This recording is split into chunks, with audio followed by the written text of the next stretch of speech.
നമസ്കാരം, കൊട്ടാരക്കര മീഡിയയിലേക്ക് സ്വാഗതം. മുക്കടവ് ആളുകേറാമലയിൽ കണ്ടെത്തിയ അജ്ഞാത മൃതദേഹം കൊലപാതകമാണെന്ന് സ്ഥിരീകരിച്ചിട്ട് 2 ആഴ്ച പിന്നിടുന്നു. കേസിന് സഹായമായ CCTV ക്യാമറ ദൃശ്യങ്ങൾ സമീപ സ്ഥലങ്ങളിൽ നിന്ന് കിട്ടുന്നില്ല എന്നത് പോലീസിനെ കുഴയ്ക്കുന്നു.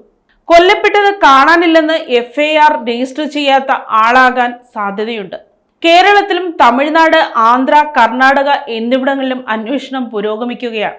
അന്വേഷണത്തിലെ പ്രധാന സ്ഥലം തമിഴ്നാടാണ്. സംഭവസ്ഥലവുമായി ബന്ധപ്പെട്ട് അതിർത്തി ജില്ലകളിൽ നിന്ന് അന്വേഷണ സംഘം വിവരങ്ങൾ ശേഖരിച്ചു.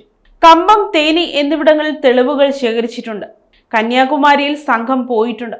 പലതരത്തിൽ സംഘമായിട്ടാണ് അന്വേഷണം പുരോഗമിക്കുന്നത്.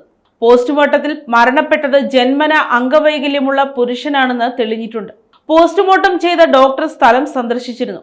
കൊല്ലപ്പെട്ടത് ട്രാൻസ്ജെൻഡർ ആണോ എന്നത് DNA പരിശോധന വന്നാൽ മാത്രമേ കൃത്യമായി അറിയാൻ കഴിയുകയുള്ളൂ. പ്രാദേശിക ബന്ധമുള്ള പോലീസ് ഓഫീസർമാരും സ്ഥലത്ത് പരിശോധന തുടരുന്നുണ്ട്. ഒപ്പം ജില്ല വിട്ടുള്ള സ്റ്റേഷനുകളിലും പരിശോധനയും അന്വേഷണവും നടക്കുന്നുണ്ട്. എത്രയും പെട്ടെന്ന് പ്രതി വലയിലാകും എന്നാണ് പോലീസ് പറയുന്നത്. സൈബർ സെൽ എക്സ്പെർട്ടിന്റെ സഹായത്തോടെ അന്വേഷണം പുരോഗമിക്കുന്നുണ്ട്. മൃതദേഹം കെട്ടിയിട്ടിരുന്ന ചങ്ങല എവിടെ നിന്നെങ്കിലും കവർന്നതാണോ എന്ന പരാതിയും ലഭിച്ചിട്ടില്ല.